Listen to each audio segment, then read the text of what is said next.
Hi everyone, welcome to another Imagine Science Films Experimenta. I'm Allison Irvine, a communications intern, and here today we have photographer Mathieu Asselin. So we'll be discussing his work and just hearing a bit about how he got to where he is now.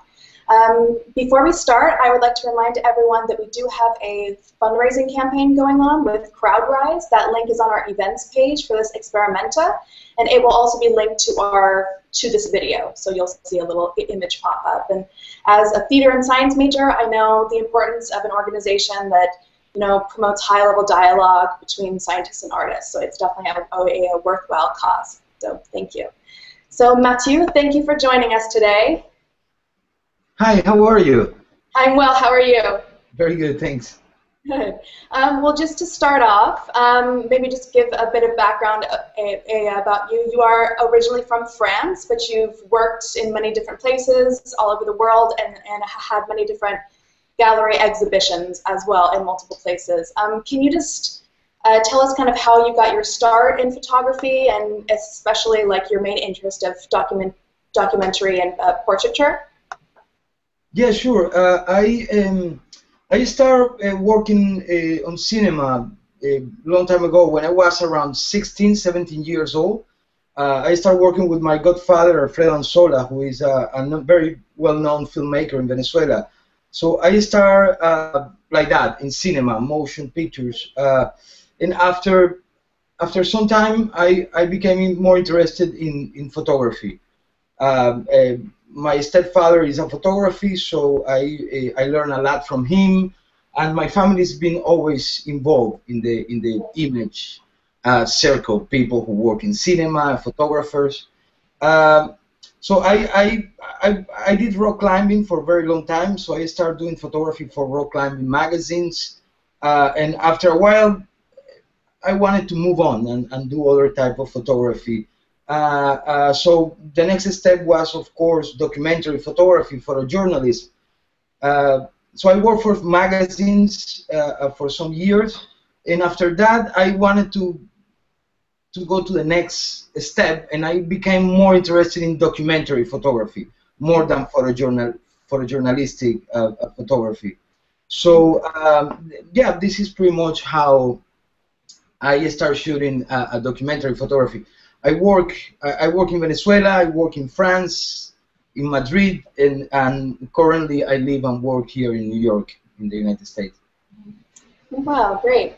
So what type of camera do you use, or like equipment usually when you're shooting? Yeah, so I have many different cameras, and each camera has, you use it for different type of projects. The camera I use the most for my commercial work I work in digital because it's very simple, is fast, and it's very convenient. So I mainly use digital for my commercial work. Mm-hmm. For my personal work, I switch back and forward depending on what I'm shooting for. I did a series of portraits of tornado victims, people who was affected by a huge tornado, and for that I use digital. But my current project right now about that is a photography investigation on Monsanto Corporation. I've been shooting all these with 4x5, that is a large format, and 6x7 medium format. So it's a camera like this that you open. Yeah. It's like very old-fashioned type of camera, but very nice. So you see. Oh yeah. Yeah. It's a big monster, but the pictures are wonderful. The resolution is magnificent. It's definitely worthwhile. Yeah. Speaking of your most current project, it is called Monsanto: A Photographic Investigation. Yeah. And you went to Indiana and photographed and interviewed farmers who had been sued by Monsanto for patent infringement. Right? Is that? Yeah. Yeah. So with this, what were you kind of hoping to highlight with this project? Like, what was your motivation for going to Indiana and like speaking with these farmers and hearing their stories? Yeah. The Monsanto project is The patent infringement is just a part of the project. The project is the history of the Monsanto Corporation. Have more than 114 years. It's been around. So they start very early in the 1900s, and they did everything from artificial sweeteners to textiles, chemicals, hydraulic fluids, and the last reiteration of Monsanto is GMOs, so genetically modified seeds and pesticides. So the lawsuits against farmers is a part of that. Monsanto did Agent Orange, so many things. So the idea with this project is to open a window into the past and the present of Monsanto Corporation to understand better what is the future. Monsanto Corporation is what I call a successful failure. Every product they put out in the market in all his history have very bad consequences to the public. And so to understand what is going on right now, that Monsanto is trying to take the market of food, seeds, it's important to understand what happened before. So one of the things about the lawsuits against farmers is the way of controlling food is controlling the seeds. If you control the seeds, you control all the chain of food, you know. So Monsanto is very aggressive at trying to control the seeds. For the first time in the history, farmers don't own the seed anymore. Right. Because when you buy seeds from Monsanto, farmers cannot use these seeds in the next year. And this has been in the history of farming. This is something very important. This is why we have such a good seeds, because farmers recollect, they harvest, and they keep seeds for the next. Right. So seeds in a natural process become stronger, better. They take the best seeds from this and that. So seeds for thousands of years are becoming better, and this is what we have right now. So Monsanto is interrupting all this process. They're just coming out with these new seeds that they genetically modified, so they own that seeds now. They have these patents, and farmers. So and they asking farmers to sign these very shady contracts that farmers are at the will of this big corporation. It's not only Monsanto. All these corporations that are doing genetically modified seeds are doing the same. But Monsanto is one of the most aggressive. It's amazing. It's almost a business for Monsanto, the lawsuits. They're making so much money with that. But not only that, also is a way of expanding their market. Because I talk to farmers that say after the lawsuit with Monsanto, we start buying seeds from Monsanto because it's the only way of getting Monsanto out of our back. So it means that farmers that didn't buy Monsanto seeds are buying Monsanto seeds because Monsanto is suing them, but not only, and they're suing them in wrongdoing. Mostly of these farmers are being. Why Monsanto is suing? Monsanto is suing because they say that farmers are being using their seeds illegally without buying their seeds or reusing their seeds.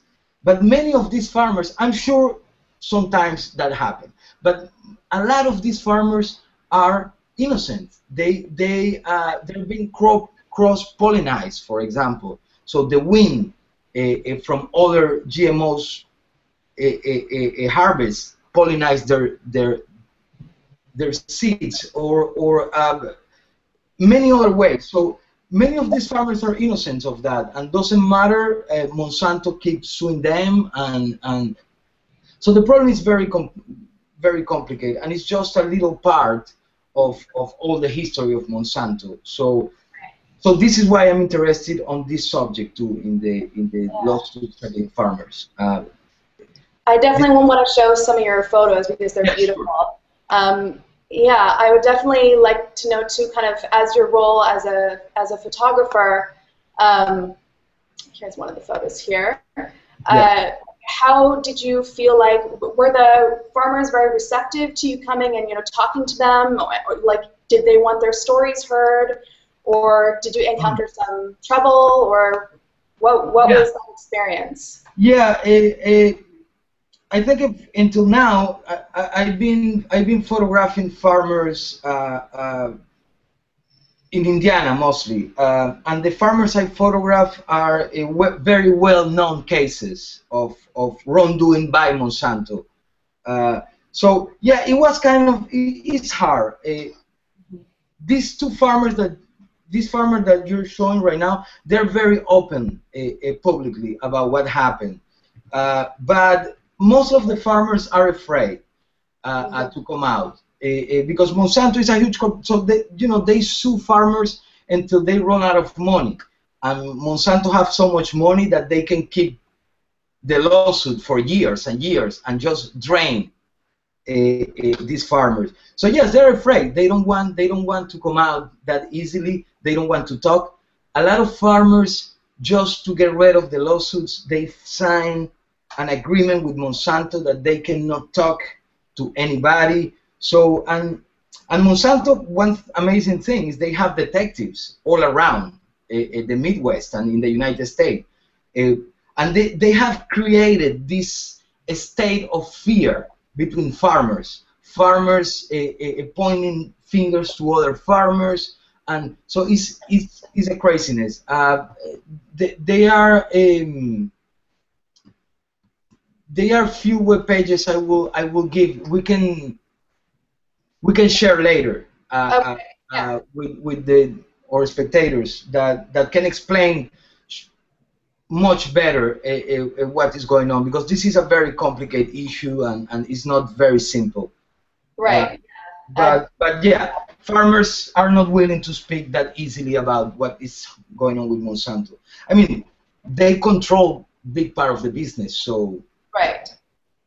Yeah, GMOs are definitely a very controversial topic, like not only in the scientific community but in the community community in general, and there's lots of opinions and like misinformation. But I kind of wanted to talk to you about your role as a photographer.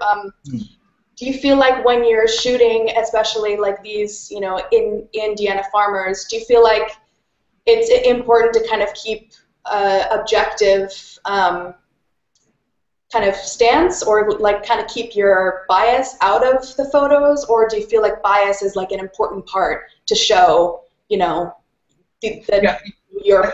perspective? The most important thing to understand is that I'm an artist. Right. I'm not a journalist.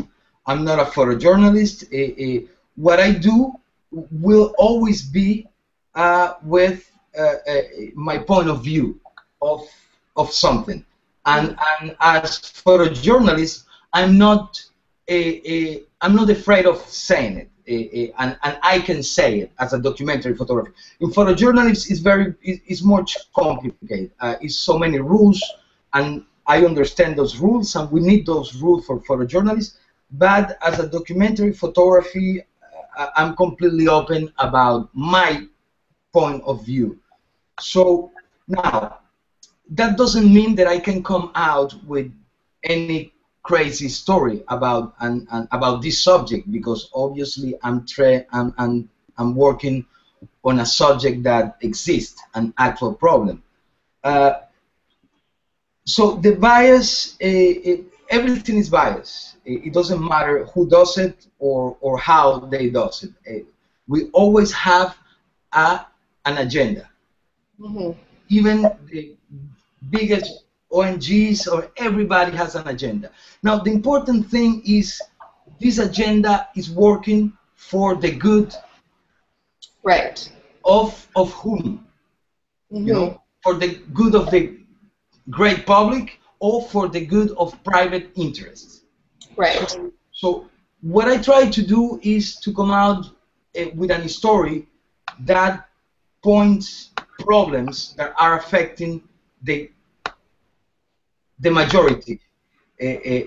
So yes, it's biased. Of course, it's biased, but I believe is maybe I'm wrong, but I believe it's biased for the bigger picture, the great of the common, you know. Mm-hmm. So, and something very important is, for example, I'm not in my essay. I'm not talking about if GMOs are bad for health. Right. I'm not touching that. And even if I believe that the science, the investigations point more and more that GMOs are bad for the health. And I truly believe that, and this is maybe a speculation, and this is why I don't put it on my story, but I really believe that in few years, in 10 years, 20 years, we will discover how crazy we were doing this. And you know, listen, in the 50s, cigarettes were announcing that it was recommended by doctors. And you know, Agent Orange that Monsanto did, you know, they told to the soldiers, it's okay, this is safe, don't worry. You can spray this over Vietnam, you will be okay. And we have a lot of Vietnam veterans that are victims of Agent Orange, and not only Vietnam veterans, but the children of Vietnam veterans that I have photographed.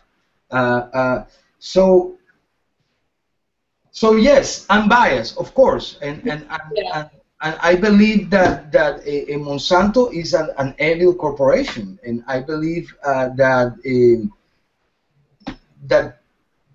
this information needs to be out, and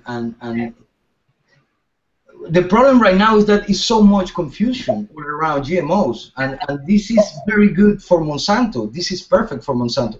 And I need to say, we have the extremists in both sides, anti-GMOs and GMOs pro, that are not making all this easy. So this is why it's very, very important to know which information you are spreading, and to make sure which ones are the sources and all this. Yeah. So yeah. Yeah, I think that's very wise and responsible, because I feel like, you know, we hear so much about GMOs in the news, and you know, when people kind of talk to you about GMOs, sometimes people just kind of shut down. Yeah. So I think it's amazing that, you know, you're able to kind of shed light, show more information, like in a, you know, different format, in like photos versus words, which might reach a broader audience. Yeah, yeah.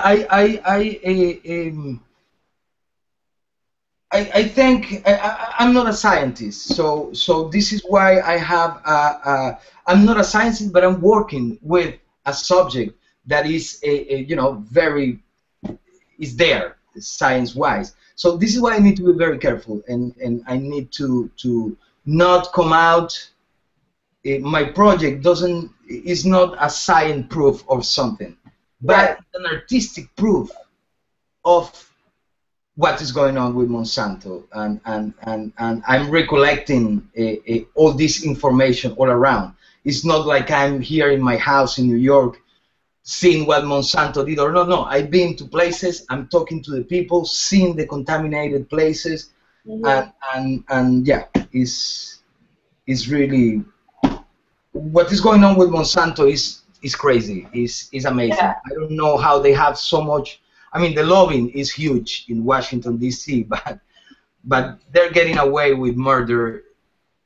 I will say what happened in Anniston, Alabama, what happened with Agent Orange. I believe they're getting away with murder. Maybe this is a very strong way of saying it, but and they're paying their way out with millions and millions of dollars. So, yeah, I'm biased. Of course, I'm biased. I'm outraged more than biased. This is why I'm doing this. Yeah, no, that's great. And you know, with science and art, just because like it doesn't have a very hard science focus, doesn't mean that it still can't be valuable to both scientists and artists. I also kind of wanted to ask you about how you display your art. I know that you've had many like gallery exhibitions, as well as like you have a very like lovely layout on your website. With like this photographic series of Monsanto, do you prefer to show it curated in a gallery where you're able to arrange them? Like how do you prefer to show your work, in what medium? Yeah, the project, the Monsanto project, I'm photographing it. The idea is to do a book.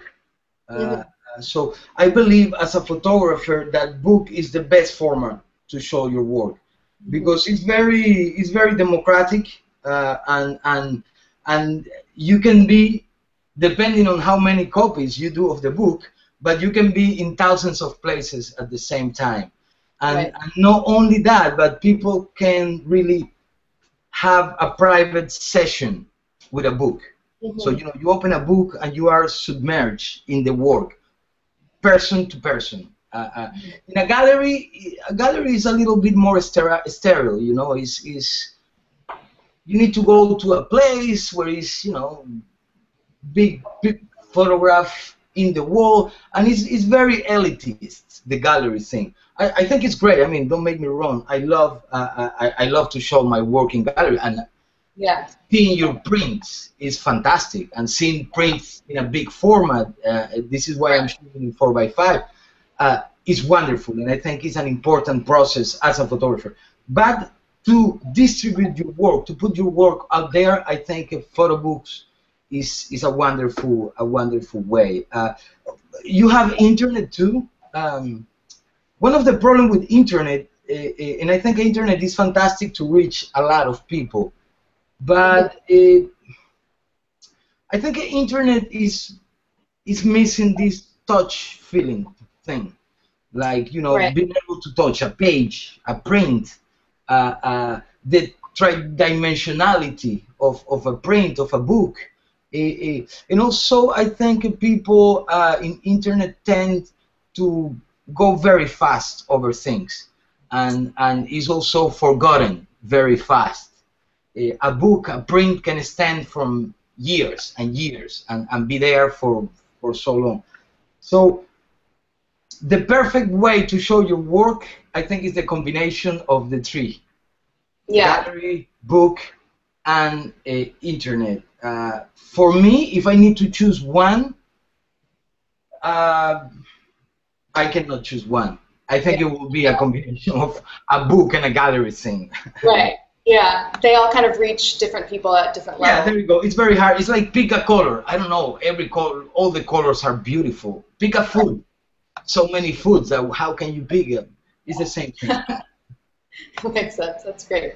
You also know our founder and artistic director, Alexis Gamby. You worked on his film, The Fly Room. Can you tell us a bit about that, and like how that differed from like other projects that you've done, or how you got onto that project? I know Alexis in. I'm a little older than him, so I know Alexis in his. A teen, like, I don't know, very young guy, but a kid, I will say. My family and his family, I mean, my mother and his mother are been very good friends since the university. So Alexis is like part of my family. I don't, something like that. I lost touch with him for many, many years, and one day I work for the University of New York.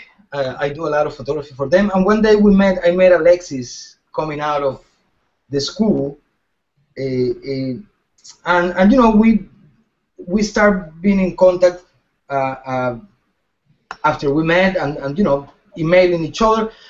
And one day he told me about his project, The Fly Room, and he needed a photographer, a still photographer.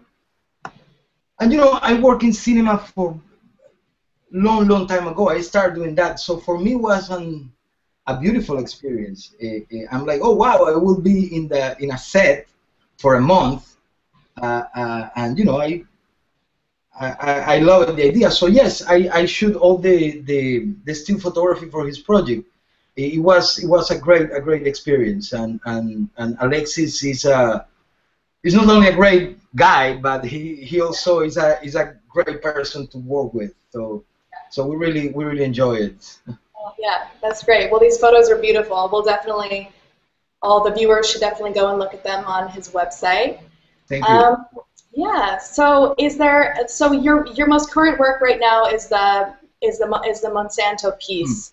Are you working on anything else at the moment, or is that kind of monopolizing your time? Yeah. Between that and my commercial work, I'm luckily I'm very busy with my commercial work, so it's taking a little time in everything else. But yeah, this is the two projects, my commercial work and my Monsanto projects are the two things that keep me busy right now. And you know, it's the Monsanto project is a lot of traveling, and I've been travel all around United States. I maybe need to travel to Europe, and so yes, this is monopolizing a lot. But I'm already working on ideas. I think in the future I'm trying to go towards a photo documentary, but more and more subjective, where I have less and less ties of how I should photograph something or not. Right. So I think if I want to become an artist in the complete sense of the word as a photographer, I need to start getting detached of all these ties that the photography world have, but mostly we have in our head.